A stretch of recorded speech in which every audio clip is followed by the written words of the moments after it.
Hello बच्चों, कैसे हैं आप सभी। आई होप आप लोग अच्छे होंगे। मैं सुचिता मैम आप सभी के लिए सुचिता साइंस पॉइंट चैनल के माध्यम से क्लास 6, 7, 8 की साइंस की वीडियोस लेकर आती हूँ। और जो मेरे पुराने बच्चे हैं वो तो देख ही रहे हैं, लेकिन अगर आप नए हैं इस चैनल पे तो प्लीज आप इस चैनल को जरूर से सब्सक्राइब करिए ताकि आने वाले नोटिफिकेशन आपको मिल सके। ओके, मैं आपको ये बताना चाहूंगी कि हम क्लास 8 का आज चैप्टर नंबर 9 फ्रैक्शन हम पढ़ रहे हैं, जिसका पार्ट 1 ऑलरेडी अपलोड किया जा चुका है। ठीक है, तो बिना टाइम वेस्ट करे हम अपना आज का नेक्स्ट वीडियो स्टार्ट करते हैं। ठीक है, आज का हमारा टॉपिक है बच्चों friction a necessary evil. It means क्या है कि जो फ्रिक्शन है वो हमारे लिए बहुत ही जरूरी भी है और कई बातों में हमारे लिए हार्मफुल भी है, इविल की तरह भी ये काम करता है। तो कैसे करता है फ्रिक्शन जो है, कैसे किन बातों में हमारे लिए बेनिफिशियल है और किन बातों में हमारे लिए हार्मफुल है, वो हम सब आराम से पॉइंट वाइज इसको देखेंगे। ठीक है, ये जो एक एक पॉइंट है यहाँ मैंने जो लिखे हैं, इनमें एक एक पॉइंट में एक एक क्वेश्चन पूरा बनता है बच्चों, इसलिए आपको आराम से कॉपी के अंदर जरूर से इसको नोट डाउन करना है। ठीक है, अब देखिए, it is a necessary evil because it has both beneficial and harmful effects। क्यों? क्योंकि इसके कुछ लाभ है और कुछ हानिकारक दोनों प्रभाव पड़ते हैं, है ना।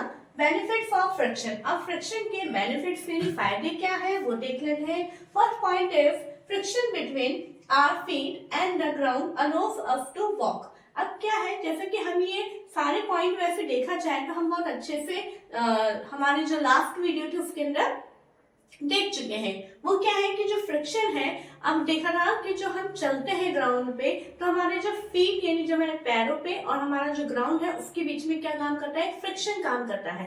ठीक है, फ्रिक्शन जो है हमें उस ग्राउंड पे चलने में मदद करता है, स्लिप होने में मदद करता है। ठीक है, हमने ये भी देखा था कि जब फर्श के ऊपर वाटर गिर जाता है या फिर ऑयल होता है उस समय हमारा पैर स्लिप हो जाता है। क्यों? क्योंकि ग्राउंड और हमारे फीट के बीच में एक लेयर आ गई है, वाटर आ गया है या ऑयल आ गया है, तो ग्राउंड के द्वारा जो हमारे पैरों के ऊपर एक फ्रिक्शन फोर्स लग रहा था जो कि अपोजिट डायरेक्शन में लगता है वो अब नहीं लग रहा है। तो फ्रिक्शन नहीं लग रहा है तो क्या होगा, हम स्लिप हो जाएंगे। ठीक है, ऐसे हमने बनाना पील का भी देखा था, केले का छिलका अगर ग्राउंड पे रखा है उस पे अगर हमारा पैर रख दिया जाता है तो हम क्या होते हैं, स्लिप हो जाते हैं। क्यों हो जाते हैं? क्योंकि फ्रिक्शन उस समय काम नहीं कर रहा होता है। तो यहाँ पे फ्रिक्शन का लगना हमारे लिए बहुत ही बेनिफिशियल है। ठीक है, नेक्स्ट पॉइंट देखते हैं। Friction between the pen and the paper allows us to write. अब यहाँ पे जो फ्रिक्शन है, आपको ये चीज शायद यकीन नहीं कर पाएंगे, लेकिन जो हम लिखते हैं, अभी जैसे मैंने यहाँ पे भी लिखा है ना, तो ये जो इंक है यहाँ पे, ठीक है, उस इंक को भी बोर्ड पे रहने में कौन मदद कर रहा है, फ्रिक्शन मदद कर रहा है। ऐसे हमारे जो हमारे चौक वाला बोर्ड होता है तो बोर्ड के ऊपर जो चौक के पार्टिकल्स होते हैं उसको बोर्ड के ऊपर रहने में, उसको ग्रिप बनाने में कौन हेल्प करता है, फ्रिक्शन हेल्प करता है। ठीक है, तो यहाँ पे ऐसा पूछा जा सकता है कि भाई कैसे, किसकी मदद से आप चल पाते हैं, है ना, किसकी मदद से जो है हम पेपर और पेन अच्छे से पेपर के ऊपर हम लिख सकते हैं। तो हमारा आंसर होगा फ्रिक्शन की मदद से। ठीक है, आई होप आपको ये समझ में आ रहा होगा। नेक्स्ट पॉइंट आता है friction allows us to hold things in our hands. अब देखिए, कई बार आपने देखा होगा कि अभी जैसे फॉर एग्जांपल एक मार्कर है, मैंने आराम से इसको बहुत इजीली इसको मैंने होल्ड कर रखा है हैंड के द्वारा, लेकिन यहीं पे अगर मैं इसके ऊपर कोई ऑयल लगा दूं, ठीक है, कोई लुब्रिकेंट मटेरियल लगा दूं या कोई चिकना पदार्थ इसके ऊपर लगा दूं तो मैं क्या होगा, ये बार बार फ्लिप होने को लगेगा, ये एकदम से मैं इसको होल्ड नहीं कर पाऊंगी। क्यों? वही फ्रिक्शन वाली बात। क्यों? क्योंकि इसके और इसके मेरे हैंड के अंदर तो के बीच में ग्रिप बन गई, लेकिन कुछ भी ऑयल वगैरह आ जाएगा, ठीक है, तो क्या होगा, मेरी ग्रिप खत्म हो जाएगी, फ्रिक्शन नहीं लग पाएगा। इसलिए फ्रिक्शन जो है थिंग्स को होल्ड करने में भी हमारी हेल्प करता है। ठीक है, नेक्स्ट पॉइंट देखिए, friction between the tyres and the road allows us to drive safely. अब वो फ्रिक्शन जो है रोड और टायर इन दोनों के बीच में भी क्या बनाता है, फ्रिक्शन बनाता है। आप देखते हैं जो हमारे टायर्स होते हैं, इधर देखिए, जैसे कि फॉर एग्जांपल ये जो हमारे टायर्स हैं, तो इन टायर्स के यहाँ पे भी बीच में एक तरह से बने हुए होते हैं, है ना, ये क्या बने हुए होते हैं और इनके अंदर से भी इस तरह से निकले हुए होते हैं। क्यों निकले हुए होते हैं? ताकि ये जो है फ्रिक्शन को बढ़ा सके, है ना, फ्रिक्शन ये बढ़ा सके ताकि हम जो है रोड के ऊपर आसानी से चल सके और हमारा टायर स्लिप भी ना हो। कई बार आपने देखा होगा कि कई बार एक्सीडेंट हो जाते हैं तो उसका रीजन ये बोला जाता है कि आपकी जो व्हीकल है उसका टायर घिस गया है। घिस गया मतलब इसकी ये हट गए, जिसके कारण फ्रिक्शन नहीं लग रहा है। फ्रिक्शन रिड्यूस हो जाने के कारण जो है वो टायर स्लिप हो जाता है और स्लिप होने के कारण हम गिर जाते हैं। ठीक है, नेक्स्ट पॉइंट देखिए, friction helps to light a matches stick. क्या है कि जो मैचिस है, मैचिस की जो मैचिस स्टिक होती है, मैच बॉक्स पे जब हम उसको रबिंग करते हैं तो रबिंग के दौरान जो है हमारी मैचिस स्टिक लाइट करती है, किसके कारण, फ्रिक्शन के कारण। ठीक है, नेक्स्ट पॉइंट आता है हमारा हार्मफुल इफेक्ट्स ऑफ फ्रिक्शन। देखिए जो आपकी पूरी थ्योरी थी उस थ्योरी को मैंने इस तरीके से पॉइंट वाइज लिखा है ताकि आपको आसानी से याद करने में मतलब आसानी से आप याद कर सकते हैं। ओके, अब आता है हमारा harmful effects of friction. Friction के क्या हानिकारक प्रभाव है वो भी हम देखते हैं। Friction can cause wear and tear on parts of machinery, shoes and tires। क्या होता है, जैसे देखिए ये मैंने बताया आपको कि यहाँ पे फ्रिक्शन का हमें यूजफुल तो नजर आ रहा है, लेकिन फ्रिक्शन के कारण क्या होता है, जो टायर्स होते हैं उनके ऊपर की ये क्या होते हैं, घिसने लग जाते हैं, जिसके कारण क्या होता है, फ्रिक्शन नहीं लग पाता है तो ये हम स्लिप हो जाते हैं। ऐसे आप देखते हैं कि जो हम स्लीपर जो हम पहन के हम कंटिन्यू पहने हुए होते हैं उसके नीचे का जो सोल होता है, ठीक है, पहनना जो होता है वो क्या होता है, वो घिसने लग जाता है, जिसके कारण जो स्लीपर होती है उससे हम स्लिप होने लग जाते हैं, है ना। ऐसे आप देखते हैं कि ग्राउंड के अंदर जितने में एथलीट्स होते हैं उनके शूज के नीचे स्पाइक्स लगे हुए होते हैं, है ना, क्यों लगे हुए होते हैं, ताकि वो स्लिप ना हो, उनका फ्रिक्शन बना रहे। ओके, और तो ये क्या होता है, फ्रिक्शन के कारण वो चीजें घिसने लग जाती है। मशीन के जो पार्ट्स होते हैं वो भी जो है फ्रिक्शन के कारण जो हीट जनरेट होती है उसके कारण वो जो है खराब होने लगते हैं। ठीक है, नेक्स्ट पॉइंट देखिए, friction can cause a loss of energy. जैसा कि अभी मैंने बताया था कि फ्रिक्शन के कारण बहुत ज्यादा हीट निकलती है, तो जो वो हीट है, एनर्जी है, वो क्या होता है, उसका नुकसान ही होता है। नेक्स्ट पॉइंट है, friction can cause unnecessary heating of parts of machinery which can alter its working condition। ठीक है, जो फ्रिक्शन है जिसके कारण जो unnecessary heating निकलती है मशीन के पार्ट्स में से, वो उसकी वर्किंग कंडीशन पे इफेक्ट डालती है। ठीक है बच्चों, तो ये हमारे फ्रिक्शन के कुछ बेनिफिट्स और हार्मफुल इफेक्ट्स थे जिनको मैंने पॉइंट वाइज लिखा है ताकि आपको याद करने में आसानी हो, और इन पॉइंट्स के रिगार्डिंग अगर कोई भी क्वेश्चन पुटअप होता है तो आप उसका आंसर आसानी से दे सकते हैं। तो आप प्लीज इसका स्क्रीनशॉट ले लीजिए ताकि आप इसको कॉपी में फटाफट से नोट डाउन कर लीजिए। ओके,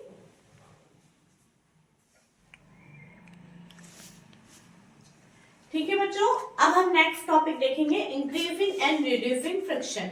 क्या होता है, जैसे कि अभी हमने देखा कि कुछ कंडीशंस में फ्रिक्शन हमारे लिए बहुत अच्छा है और कुछ कंडीशन में हमारे लिए फ्रिक्शन बुरा है। तो कई बार क्या होता है, जब हमें पता है कि हमारे इस सिचुएशन के लिए फ्रिक्शन अच्छा है, बेनिफिशियल है, तो वहां पे हम क्या करेंगे, फ्रिक्शन को बढ़ाना चाहेंगे।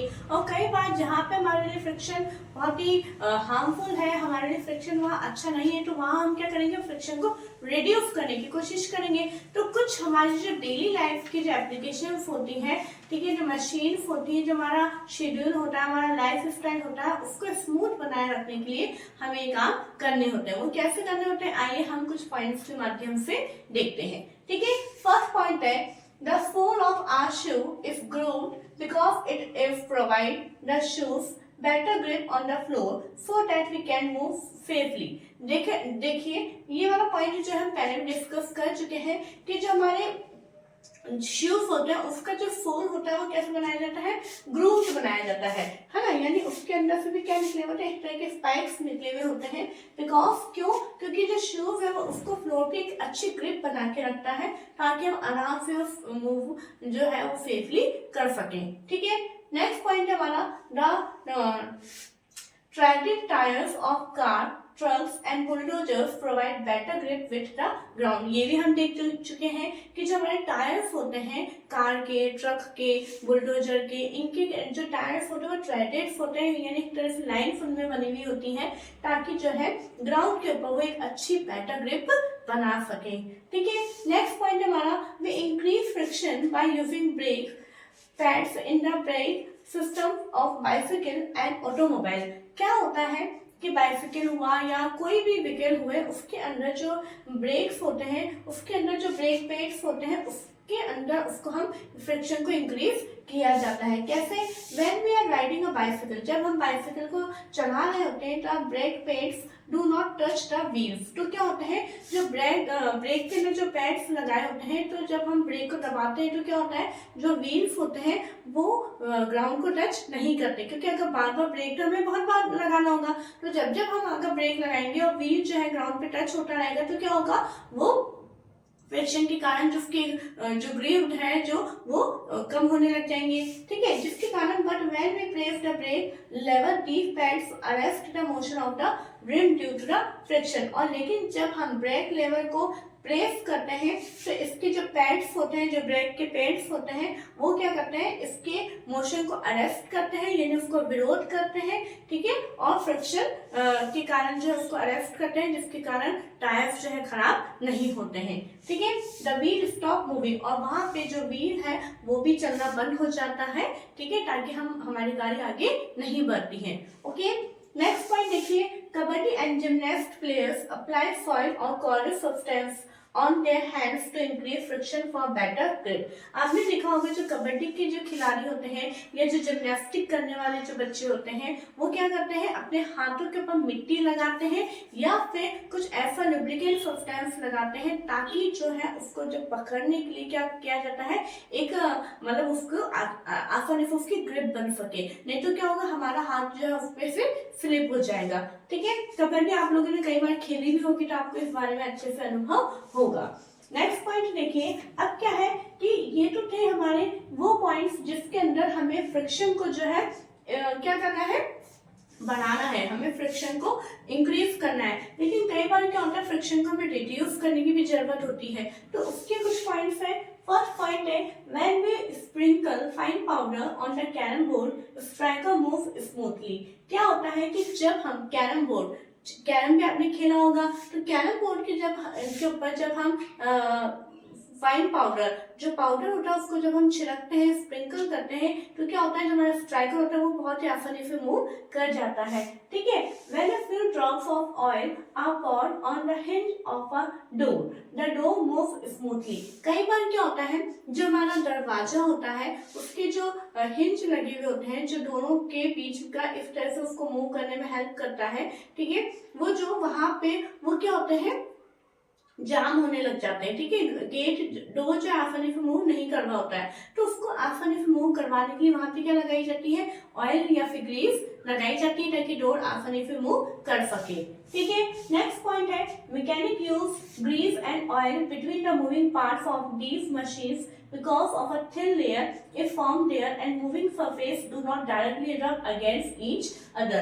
क्या होता है, जैसे कि मैंने पहले भी बताया था कि जो जितने भी मैकेनिक्स वगैरह होते हैं, वो जो मशीन के पार्ट्स होते हैं उनके बीच में क्या लगाते हैं, ऑयल या फिर ग्रीस लगाते हैं। क्यों लगाते हैं, जैसे देखिए, जैसे ये एक मशीन का पार्ट है और ये एक मशीन का दूसरा पार्ट है। चलिए फॉर एग्जांपल हम ये समझते हैं कि ये एक पार्ट है और एक ये पार्ट है, ठीक है। तो अब क्या होगा, अगर जैसे मान लो इन दोनों को, ये मशीन के जो दोनों पार्ट है वो चल रहे हैं, इस तरह से यूं चल रहे हैं, तो क्या हो रहा है, अभी दोनों ये वाला पार्ट का ये सरफेस और इस वाले पार्ट का ये सरफेस दोनों एक दूसरे के टच में आ रहे हैं। अब टच में आ रहे हैं और ये कंटिन्यू ये मशीन चलती जा रही है। आप देखते हैं पार्ट्स कितना फास्ट मूव करते हैं, इस तरह से चलती जाएंगे तो क्या होगा, एक समय आएगा कि फ्रिक्शन के कारण जिसके पार्ट्स है वो घिसने लग जाएंगे, खराब होने लग जाएंगे। तो ये दोनों आपस में, ये अब भाई हमें मशीन तो चलानी है, वर्क तो करना है, अभी पार्ट्स को इस तरह से घूमना भी, अगर ये घूमेंगे नहीं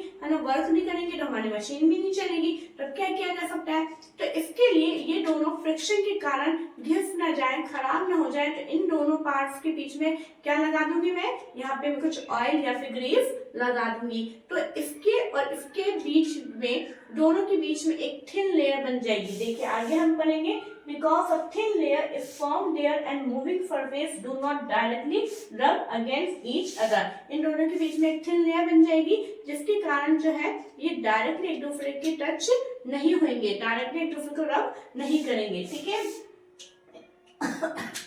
In interlocking of irregularities is avoided to a great extent, movements become smooth। और इसके कारण क्या होगा, जो इंटरलॉकिंग है वो जो है वो एक दूसरे के मतलब इरेगुलर हो जाएगी, और इरेगुलर होने के कारण जो है मूवमेंट जो है स्मूथ होने लग जाएगा, बहुत ही आसानी से मशीन के पार्ट्स मूव करेंगे और फ्रिक्शन भी नहीं होगा। इस तरह से हम मशीन के पार्ट्स में हम ऑयल या फिर ग्रीस लगा के या फिर कोई लुब्रिकेंट सब्सटेंस लगा के हम इसके फ्रिक्शन को रिड्यूस कर सकते हैं। अब आपसे पूछा जाएगा व्हाट इज लुब्रिकेंट, लुब्रिकेंट क्या होता है, तो वो देखिए मैंने लिखा है The substances which reduce friction are called lubricant। वो सब्सटेंस जो कि फ्रिक्शन को कम करता है, रिड्यूस करता है, उसे हम क्या बोलते हैं, लुब्रिकेंट बोलते हैं। जैसे कि ऑयल एंड एयर कुशन। अब एयर कुशन क्या होता है, कई बार क्या होता है बच्चों कि हम ऑयल के द्वारा तो फ्रिक्शन को कम करते ही, लेकिन कई जगह पे ऑयल जो है, ऑयल या ग्रीस यूज में नहीं लिया जाता है, वहाँ पे एयर कुशन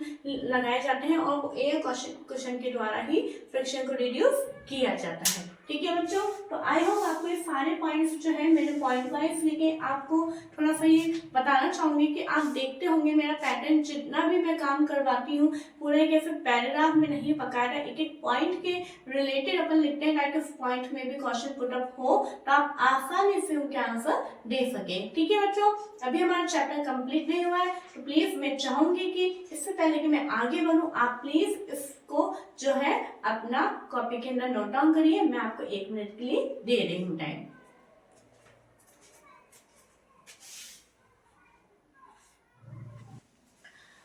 ओके बच्चों, अब हमारा नेक्स्ट और लास्ट टॉपिक है चैप्टर का टाइप्स ऑफ फ्रिक्शन, यानी फ्रिक्शन कितने टाइप्स का होता है।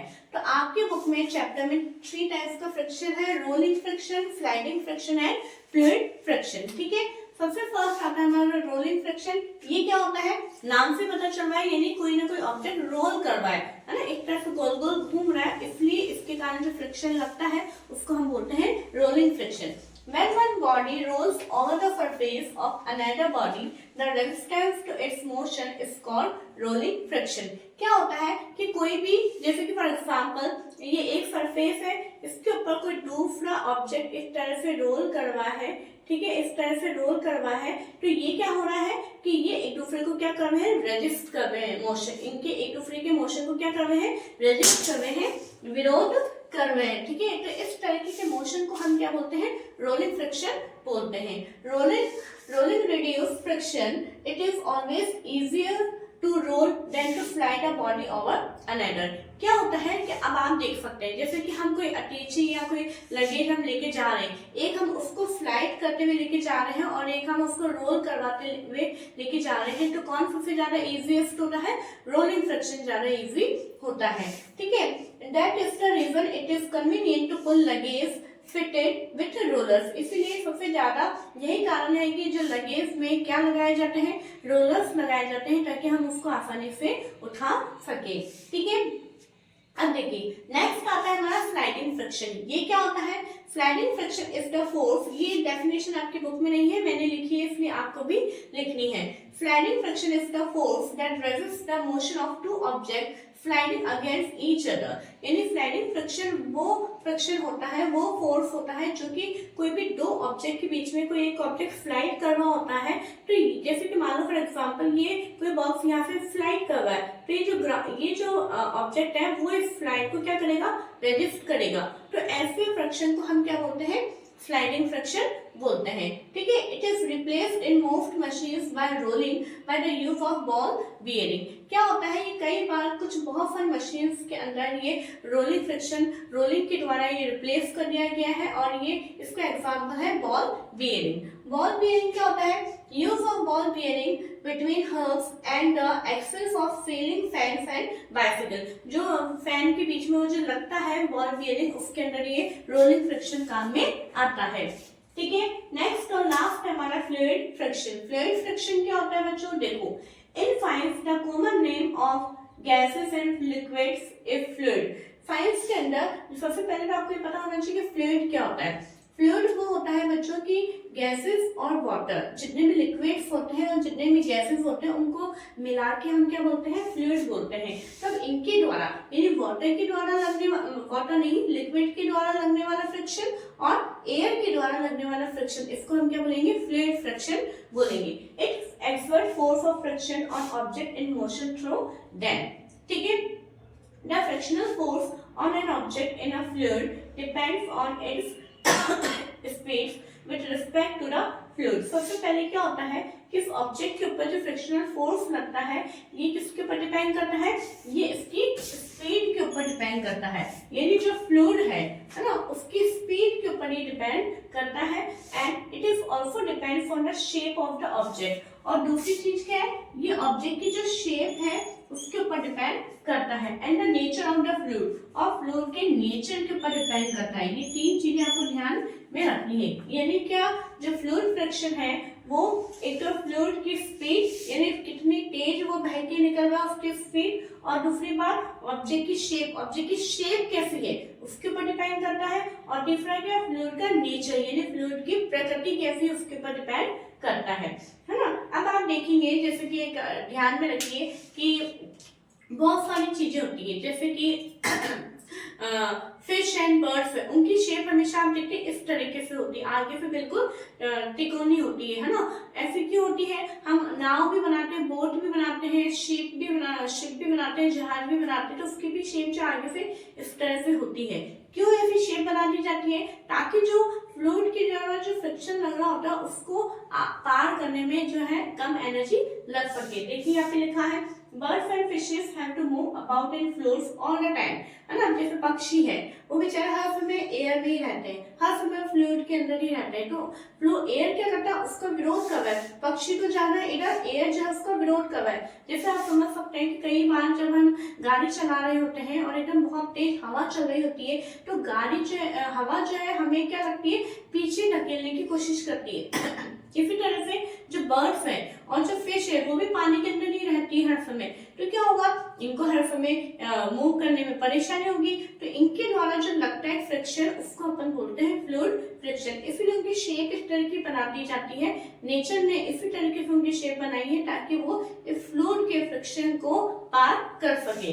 देखिए क्या लिखा है, birds and fishes have to move about in fluids all the time, their bodies must have evolved to shapes which would make them lose less energy in overcoming friction। ठीक है बच्चों, तो आई होप आपको ये chapter समझ में आया होगा। आज की तीनों चारों जो पॉइंट्स हमने देखे थे क्या क्या हमने देखे थे कि एक तो हमने देखा कि फ्रिक्शन जो है हमारे लिए बहुत ही नेसेसरी है, उसके बेनिफिट्स, उसके हार्मफुल इफेक्ट देखे हमने, है ना, और उसके बाद में हम कैसे फ्रिक्शन को इंक्रीज कर सकते हैं, कैसे रिड्यूस कर सकते हैं, और फ्रिक्शन के हमने टाइप्स भी देखे हैं, उनके एग्जाम्पल भी देखे हैं। तो आई होप आपको ये सारे पॉइंट समझ में आ गए होंगे, आ गए हैं, अच्छा लगा है तो प्लीज वीडियो को लाइक करना ना भूलें। और अगर आपको ऐसा लगता है कि हाँ आज के ये जो लेक्चर्स है वो आपको थोड़ा हेल्प कर रहे हैं, तो प्लीज आप अपने दोस्तों को, अपने और भी जो जानने वाले लोग हैं उनको प्लीज इस चैनल को सब शेयर कीजिए, सब्सक्राइब करवाइए